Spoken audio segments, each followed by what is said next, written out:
Okay, today we're going to talk about the 6th grade semester review. Before you begin, you're going to need your packet and a pencil, and you're going to follow along with me and complete your packet. When you get to an example problem, stop and solve it on your own, and then watch the video once you've solved it. In today's review, we're going to talk about fraction, decimal, and percent conversions, and ordering rational numbers. When we are converting fraction, decimals, and percents, you should convert them all to decimals. To convert a fraction to a decimal, you divide using Taibou, which is top in, bottom out, which is the numerators on the inside, the denominators on the outside. For example, if we are converting 3/4, the 3 would go on the inside and the 4 would go on the outside. Now let's go ahead and take a look at the example problem. A restaurant offered a cooking class on 24 of the 30 days in November. What decimal is equivalent to that fraction? So 24 over 30 is a fraction that can be written as 24 over 30. And so to convert it to a decimal, which is what the question is asking us to do, we would put the 24 on the inside and the 30 on the outside using the Taibou method. And does 30 go into 24? It does not, so we put a decimal and add a 0. And now we're dividing 30 divided by 240. If that's too overwhelming, just cover your zeros and think about it as dividing 3 divided by 24, which is 8.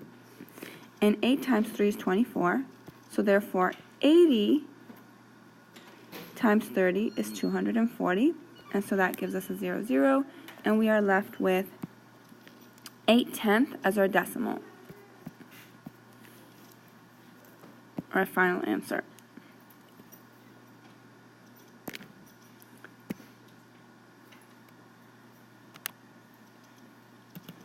Now let's go ahead and talk about how to convert a percent to a decimal. In order to convert a percent to a decimal, we need to move the decimal 2 places to the left. If there is not a decimal, then the decimal goes at the end. So, if you forget which direction the decimal goes, just go ahead and use the Dr. Pepper method, that if you're going from a decimal to a percent, you go this way, but if you're going from a percent to a decimal, you go back that way.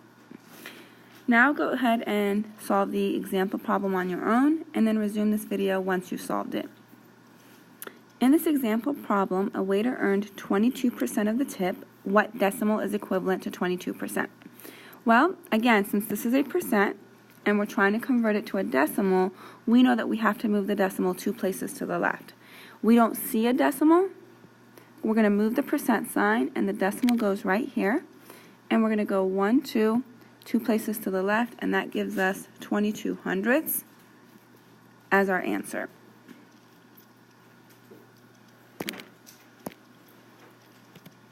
Now, in order to convert a decimal to a percent, we're going to go ahead and move the decimal 2 places, but this time we're going to go ahead and move to the right.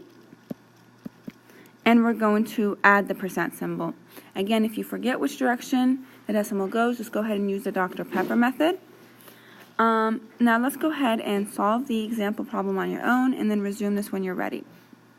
In the example problem, Ronnie ate 15 hundredths, and I go ahead and box 15 hundredths of the cake.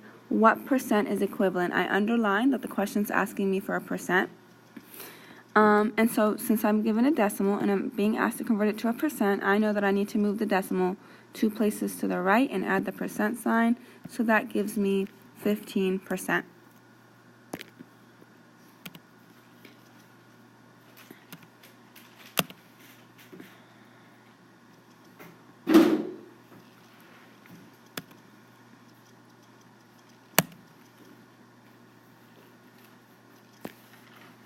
Now let's go ahead and take a look at how we would convert percents to fractions.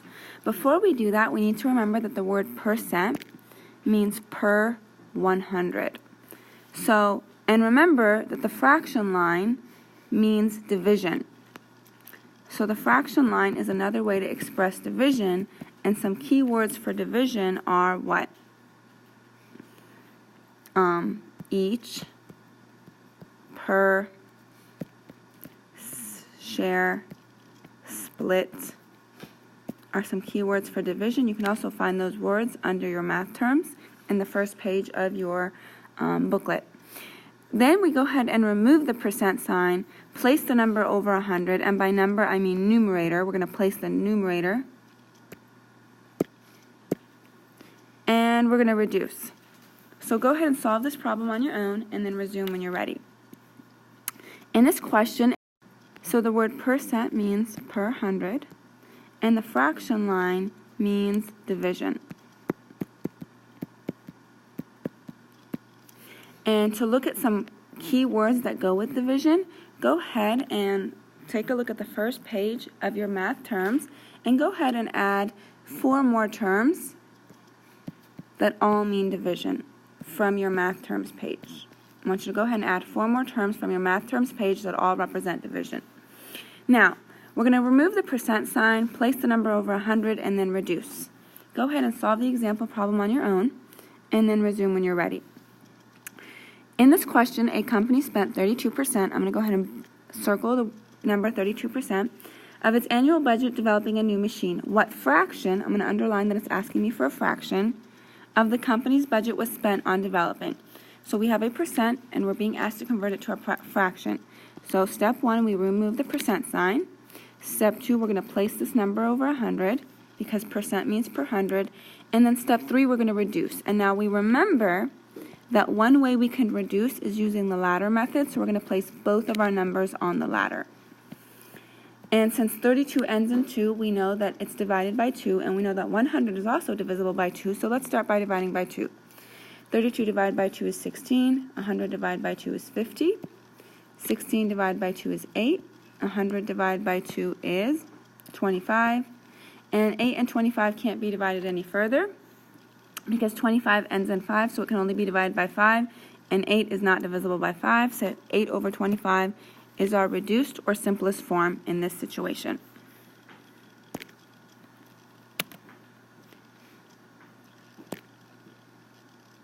Now, in order to convert a fraction to a percent, we're going to convert the fraction to a decimal, which we did previously, so you can go back and review that. And then we're going to convert the decimal to a percent. So we're really going to do this in 2 steps. Go ahead and solve the example problem on your own. In this example problem, a farmer watered 3/8 of the field. What percentage? So remember, we're going to write out our steps before we do that. We're going to go ahead and take the fraction and convert it to a decimal first. And then we're going to take the decimal and convert it to a percent. And we write out our steps just so that we don't forget to do a step. So 3/8 is a fraction, and to go from a fraction to a decimal, I know that I'm going to typo top and bottom out. And we know that 8 doesn't go into 3, so I'm going to put a decimal, make it 30. 3 times 8 is 24. Then I'm going to subtract 30 minus 24, which gives me 6. 8 doesn't go into 6, so I can drop myself another 0. And then 60 divided by 8. 7 times 8 is 56. 60 minus 56 is 4. Drop another 0. 5 times 8 is 40. That's our decimal, but we're not done because remember, we underlined that the question is asking us for a percent. So now to go from a decimal to a percent, I know that I'm moving the decimal 2 places to the right, so that's 1, 2. And so my percent is 37 and 37.5%, which is answer choice B.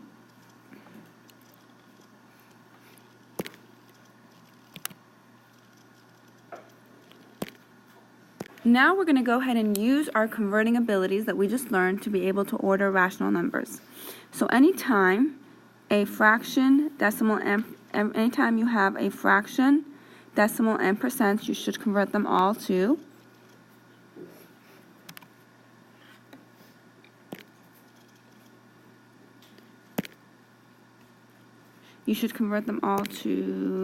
decimals.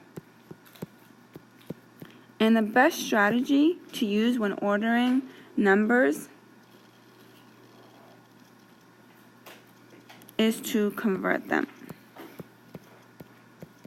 Now, when you see the word descending, that means going down, so from greatest to least. And ascending is to go from the opposite direction, which is least to greatest. Now let's go ahead and solve the practice problems.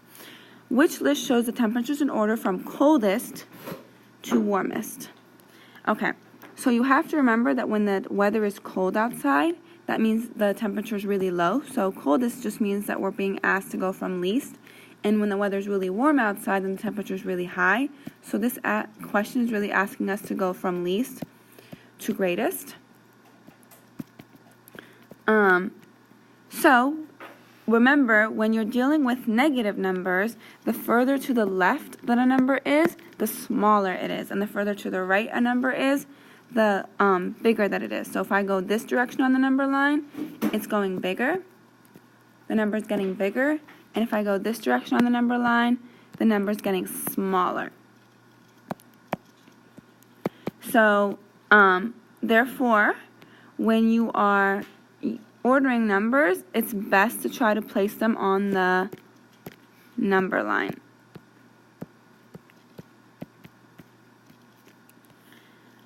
So looking at these temperatures, if I'm going to go ahead and place these on the number line, I have -10, 8, -5, and 0. And if I were to place these numbers, -10 would go here. 8 would go all the way over here, then -5, and then 0. So this list isn't really showing it to me in order from least to greatest. This list is not showing it in order from least to greatest because -10 would actually be smaller since it's further to the left.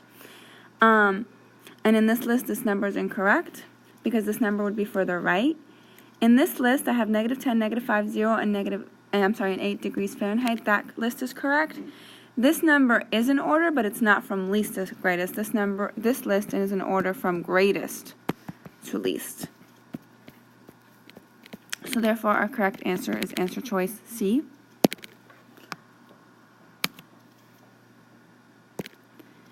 So in this question, Jackson worked 4 days last week, then he worked each day, then the hours he works each day are listed in the chart. Which of the following shows them in order from greatest to least?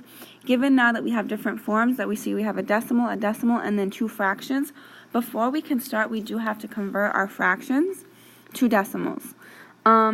We can leave the 3 whole, so 3 point, and then just figure out what the 1/5 would be.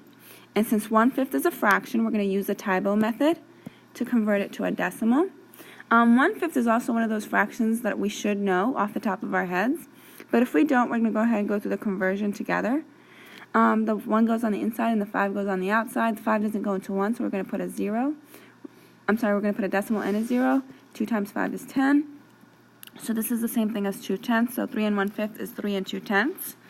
13/5 is an improper fraction, so we can still go ahead and use Tybo to convert it. 13 on the inside, 5 on the outside. 5 does go into 13 2 times. 2 times 5 is 10. That gives you a remainder of 3. Since 5 doesn't go into 3, you put a decimal. 30. 6 times 5 is 30. So this is 2 6/10. Now that all of our numbers are converted, we can actually go ahead and order them. And we're going to go ahead and pay attention to the question that it's asking us to convert from greatest to least. Since they're decimals, we can go ahead and line them up. So you have 3.2, 3.3, 2.6, and 3.25. So if we're going to go for the greatest number, it's going to be 3.3 since it has 3 whole number and 3 in the tens place. So 3.3 is our biggest number, so we can eliminate this one, and we can eliminate this one. After 3.3, we know that 3.25 comes next. Even though those both have a 2 in the tens place, this one has a 5, while this one has a 0. So it makes this one bigger, and so 3.25 should go next, and therefore this is our correct list of numbers. Okay, this wraps up our semester review. Please make sure that all of this information has been in your packet, written down in your packet.